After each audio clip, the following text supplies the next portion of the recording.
Mi madre se paró en mi casa nueva y gritó, ¿dónde dormimos todos?, como si se me hubiera olvidado incluir habitaciones para ella, mi padre, mi hermano y toda su familia en la casa que compré con mi propio dinero. El silencio que siguió no fue confusión. Fue el sonido de años de manipulación que finalmente se desvanecieron. Y al ver sus caras de superioridad, supe que el viaje gratis había terminado. Pero para entender cómo llegamos aquí, necesito remontarme al principio. Me llamo Alexis Harper. Tengo 30 años y me gano la vida como diseñadora creativa. Paso los días frente a pantallas, ajustando colores y espaciado hasta que todo parece equilibrado. No se me escapa la ironía. Siempre se me dio bien crear equilibrio para los demás, pero nunca para mí. Por fuera, mi familia parecía normal. Cenas de fin de semana, fotos de vacaciones, sonrisas que duraban justo para las redes sociales. Si te cruzabas con nosotros en el supermercado, nunca sospechabas que algo andaba mal. Pero dentro de nuestra familia, había una regla tácita que todos parecían entender menos yo. Yo era la persona confiable, la que solucionaba los problemas, la red de seguridad. Mis padres nunca lo dijeron abiertamente. No tenían por qué hacerlo. Siempre se presentaba como preocupación. Mi papá hablaba constantemente de su corazón, de cómo el estrés podía desencadenar algo grave. Mi mamá hablaba en voz baja, como si cada frase estuviera cargada de preocupación. No sabemos cuánto tiempo le queda a tu padre, decía, bajando la voz. Y cada vez que lo decía, sentía esa opresión familiar en el pecho. El miedo tiene la capacidad de tomar decisiones por ti. Luego estaba mi hermano Lucas, más pequeño, más ruidoso, siempre en medio de algún nuevo plan que nunca salía bien. Tenía su propia familia, hijos que parecían crecer más rápido cada año, y problemas que, de alguna manera, siempre recaían sobre mis padres y, por extensión, sobre los míos. Lucas no me pidió ayuda directamente. Nunca tuvo que hacerlo. Mis padres le traducían. Siempre lo hacían. El dinero era el ruido de fondo de nuestra relación. Pagos por aquí, facturas por allá. Nada dramático por sí solo, solo lo justo, con la frecuencia suficiente para que se volviera rutina. Aprendí a presupuestarlo, aprendí qué compras evitar, aprendí a estirar el sueldo discretamente para que nadie se preocupara. Rara vez me agradecían. La gratitud lo habría hecho parecer opcional, y nunca lo fue. Cuando mencioné que estaba pensando en comprar una casa, la reacción fue inmediata. Ni emoción ni orgullo. Más bien alivio. Mi mamá empezó a hablar del futuro con esa vaguedad que usaba cuando estaba a punto de pedir algo. Mi papá me preguntó sobre el espacio, el estacionamiento y las escuelas cercanas. Lucas bromeó sobre lo bien que les vendría a los niños tener un patio. Nadie me preguntó qué quería. Hablaban en plural. Necesitaremos espacio. Los niños no pueden estar apretados. La familia debe permanecer unida. Cada frase implicaba la suposición de que mi primer hogar no sería realmente mío, que sería una extensión de todo lo que ya les había proporcionado. Recuerdo estar sentada sola esa noche en mi apartamento, con las luces apagadas y la laptop brillando en la oscuridad. Había casas disponibles, casas que podía permitirme, casas que tenían sentido. Y por primera vez, me asaltó una idea que me asustó más que decepcionarlos. ¿Y si esta vez no construía mi vida en torno a sus necesidades? Cuanto más me acercaba a comprar una casa, más ruido me daba el teléfono. Empezó con llamadas casuales. Mi madre preguntaba cómo iba la búsqueda. Mi padre me recordaba que me tomara mi tiempo, pero no demasiado.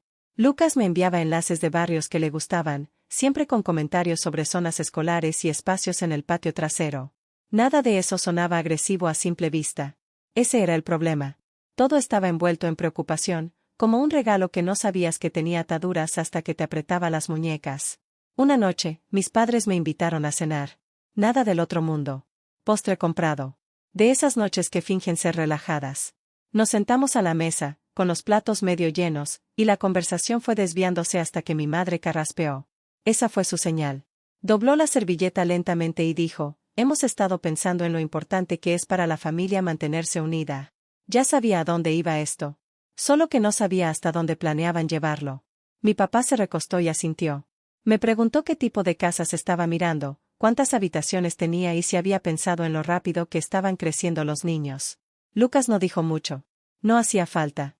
Simplemente sonrió y revisó su teléfono como si ya lo hubieran decidido. Intenté mantener la voz firme. Dije que estaba buscando lugares que se ajustaran a mi presupuesto, lugares que fueran adecuados para una persona. Esa palabra pareció irritarlos. Una persona. Mi madre frunció el ceño y dijo, la familia no piensa así. Lucas finalmente levantó la vista y se rió. Ni siquiera nos notarán, dijo. Estamos acostumbrados a estar apretados. Ahí fue cuando lo entendí. No se trataba de ayuda. Ni siquiera de necesidad. Se trataba de propiedad. Hablaban como si mi futura dirección ya fuera suya, como si mi nombre en el papeleo fuera solo una formalidad. La conversación se intensificó sin que nadie levantara la voz. Mi madre empezó a enumerar razones. Emergencias, cuidado de niños. Mi padre volvió a mencionar su salud, lo peligroso que podría ser el estrés si tuviera que mudarse más adelante. Lucas dijo que el alquiler estaba desorbitado últimamente, como si eso lo hubiera resuelto todo. Nadie me preguntó si estaba de acuerdo. Estaba negociando una vida que yo no había aceptado vivir. Salí temprano esa noche. En mi coche, con el motor en marcha, las manos en el volante y el corazón latiéndome con fuerza. Me sentí pequeño, no porque fueran más ruidosos que yo, sino porque estaban tan seguros. Creían que cedería. La historia estaba de su lado. Durante las siguientes semanas, la presión se volvió constante. Mensajes pidiendo novedades, sugerencias disfrazadas de bromas. Mi mamá envió listados que superaban con creces lo que yo había mencionado. Lucas preguntó si los niños podían elegir sus habitaciones. Dejé de responder enseguida. El silencio los molestó más que cualquier discusión. Entonces llegó el momento en que dejé de fingir que seguía siendo una conversación. Mi mamá me envió un mensaje que decía, solo asegúrate de que sea lo suficientemente grande para todos. Contemos contigo. Cuento contigo. No pregunto. Conto. Me quedé mirando la pantalla un buen rato. Y por primera vez, en lugar de sentirme culpable, sentí algo más frío y claro. Si seguía su plan, no solo compraría una casa. Me quedaría atrapado en el mismo papel para siempre. Esa noche, abrí un nuevo filtro de búsqueda y desmarqué una casilla, mínimo de habitaciones. 2 eran suficientes. Una vez que tomé la decisión, todo quedó en silencio. No en paz, sino en calma, como el momento después de un portazo y estás esperando a ver qué se rompe. Dejé de dar explicaciones. Dejé de responder a todos los mensajes. La búsqueda de casa se convirtió en algo que hacía sola, temprano por la mañana antes del trabajo o tarde por la noche, cuando la ciudad afuera de mi apartamento se había oscurecido. Fue entonces cuando lo encontré. Un pequeño bungalow de 2 habitaciones enclavado en un barrio tranquilo. Nada ostentoso, ninguna entrada imponente, solo líneas limpias, grandes ventanales y un rayo de sol que se derramaba por el suelo de la sala como si perteneciera a ese lugar. Parecía manejable, honesto, como una vida que no requería negociación constante. No se lo dije a mis padres. No porque quisiera hacerles daño, sino porque sabía que intentarían reescribir la decisión incluso antes de que fuera mía. Me reuní con un prestamista. Leí cada página. Les hice preguntas que nunca antes me había hecho sobre propiedad, responsabilidad y límites. Palabras que nunca habían existido en el vocabulario familiar de repente se volvieron cruciales. El día que firmé, estaba solo. Sin champán, sin celebración. Solo yo en un despacho de abogados, con bolígrafo en mano, asumiendo el mayor compromiso de mi vida. Y por primera vez, era mío. Totalmente mío, legalmente. Esperé una semana antes de contárselo. No para ocultarlo, sino para dejar que la realidad se asentara en mis huesos, para asegurarme de creerlo antes de tener que defenderlo. Cuando finalmente llamé a mi madre, al principio parecía emocionada. ¿Compraste una casa? ¿Cuándo la vemos? Ese nosotros me cayó como un rayo. Mantivlavos nutra. Pronto. Te avisaré cuando esté lista. La respuesta fue inmediata. ¿Listos para qué? Es tu casa. Somos familia. Esa palabra. Familia. La usaban como un arma, afilada y contundente a la vez. Mi papá me recordó que Lucas y los niños también vendrían, como si ese detalle fuera innegociable. Lucas envió un emoji de pulgar hacia arriba. Sin preguntas, sin permiso, solo confirmación. Dije que sí de todos modos. No porque quisiera que estuvieran allí, sino porque sabía que era el momento en que todo se derrumbaría en silencio o explotaría al descubierto. Ya no iba a huir. Llegué temprano, abrí la puerta y dejé que la casa se llenara de aire. Las ventanas estaban abiertas de par en par. La luz se derramaba por el suelo de madera. El lugar olía a café recién hecho y pintura tenue, limpio y sin decidir. Aún no había fotos en las paredes, ni desorden, solo un espacio que no había aprendido a pertenecer a nadie más.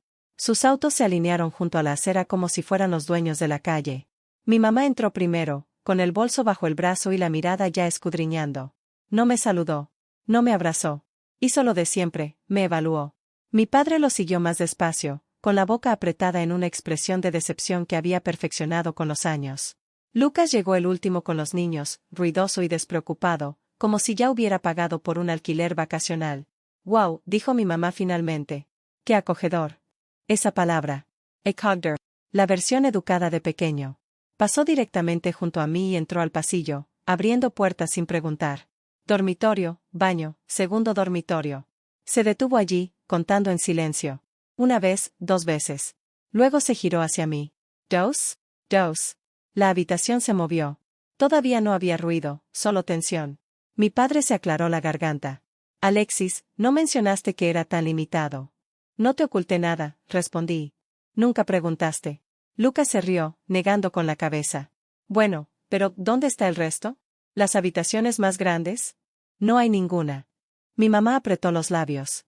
Volvió a recorrer la casa, más despacio esta vez, abriendo armarios, revisando el patio trasero, deteniéndose en la puerta como si esperara a que algo se revelara. Lucas le susurró a sus hijos que se quedaran cerca de él. Nadie me habló directamente. Finalmente, mi madre se detuvo en la sala de estar y se dio la vuelta, su voz ahora era aguda, sin ningún esfuerzo por suavizarla. Entonces, ¿dónde dormimos?, preguntó. La pregunta resonó, no solo por las paredes vacías, sino por lo segura que estaba de que era válida, de que les debía una respuesta. Lucas se cruzó de brazos. Mi padre negó con la cabeza como si hubiera reprobado un examen que no sabía qué estaba haciendo. Me sentía cansado. Profundamente cansado. Enojado y asustado. Simplemente agotado. No lo haces, dije. El silencio cayó con fuerza. Lucas parpadeó. ¿Qué? Aquí no así duerme, repetí. Esta casa no es para eso. Mi mamá se rió una vez, con una risa cortante y sin humor. No seas dramática. No, dije. Lo digo con claridad. Mi padre dio un paso al frente. Entonces esperas que simplemente, nos quedemos de visita y nos vayamos. Sí. Eso es cruel, espetó mi madre. Después de todo lo que sacrificamos por ti. Asentí lentamente. ¿Te refieres a todo lo que pagué? Sus ojos brillaron. Eso no es justo. No, dije. Es exacto. Todos empezaron a hablar a la vez. Entonces mi papá mencionó su salud, como siempre lo hacía cuando se sentía acorralado. Lucas habló de lo difícil que era para su familia, de lo caro que se había vuelto todo. Mi mamá enumeró momentos de mi infancia como si fueran recibos por los que debiera intereses. Los dejé terminar. Luego fui a la encimera de la cocina y recogí la carpeta que había dejado allí. ¿Qué es eso?, preguntó Lucas, ya molesto. Registros, dije al abrirlo. Pagos, facturas, soporte. Todo lo que he cubierto a lo largo de los años. Mi mamá se burló. ¿Y qué? Somos familia. La familia no exige, dije con calma. La familia no asume la propiedad. Lucas se acercó más. ¿De verdad vas a convertir esto en un asunto legal? Ya lo hice, respondí en voz baja. Para entender mi postura. El rostro de mi padre se ensombreció. ¿Hablaste con un abogado? Sí. ¿Para qué?, espetó mi mamá. Para protegerme, dije. Y para detener esto. Deslicé la carpeta por el mostrador. Sin dramatismo, solo papel encontrándose con madera. Esta casa, continué, está a mi nombre. Legalmente, por completo. No tengo obligación de alojar a nadie más. No tengo que hacer espacio, no tengo expectativas más allá de lo que yo elija. Lucas se rió, pero sonó débil. ¿Crees que el papeleo cambia quiénes somos? No, dije. Creo que demuestra quién has sido. La voz de mi madre bajó. Estás eligiendo un edificio antes que a tu familia. La miré a los ojos. Prefiero poner límites a que me usen. Los niños ya estaban en silencio. Uno de ellos tiró de la manga de Lucas y le preguntó cuándo se iban a casa. La palabra, casa, me pesaba en el pecho. Este lugar, este espacio tranquilo y vacío. Era lo primero que había sido realmente mío. No puedes dejarnos fuera, dijo Lucas, con voz más aguda. Somos tu familia. No te estoy dejando afuera, dije. Te estoy impidiendo mudarte aquí. Mi padre parecía realmente conmocionado. Nos estás destrozando. No, respondí. Me estoy alejando de algo que nunca fue justo. Mi mamá volvió a mirar la habitación, más despacio esta vez.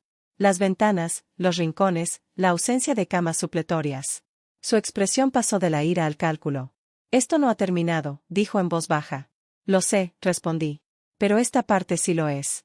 Los acompañé hasta la puerta. Sin gritos, sin salidas dramáticas, solo el sonido de pasos y la puerta cerrándose tras ellos. El clic de la cerradura resonó más fuerte que cualquier cosa que hubieran dicho. Me quedé allí un buen rato, con el corazón acelerado y las manos temblorosas. Entonces reí suavemente, no de alegría, sino de alivio. Habían venido esperando espacio, esperando control. Se fueron sin nada. Y por primera vez, no me sentí culpable. Las consecuencias no fueron repentinas. Llegaron en oleadas silenciosas. Mi madre dejó de llamar. Cuando enviaba mensajes, eran breves y cautelosos, como si temiera cruzar una línea invisible. Mi padre envió un mensaje de voz sobre su salud, y luego nada. Lucas lo intentó una vez más, un mensaje largo sobre lo decepcionado que estaba y sobre cómo la familia debía mantenerse unida. Lo leí sin responder y lo borré. Por primera vez, sus palabras no me atraparon. No volvieron a aparecer por casa. Me untier poor familiars. Lo incómodas que se habían vuelto las reuniones. Como mis padres se quejaban sin nombrarme, dando vueltas a la verdad como si fuera a ser mordaz. Como Lucas tuvo que resolver las cosas solo por una vez. No me sentí victorioso al escucharlo. Simplemente me sentí distante, como si estuviera viendo una historia que ya no me pertenecía. La vida en el bungalow S. Akamoto. La luz de la mañana en la cocina. Tardes tranquilas sin tensión. Compré una mesa pequeña y comí sin prisas.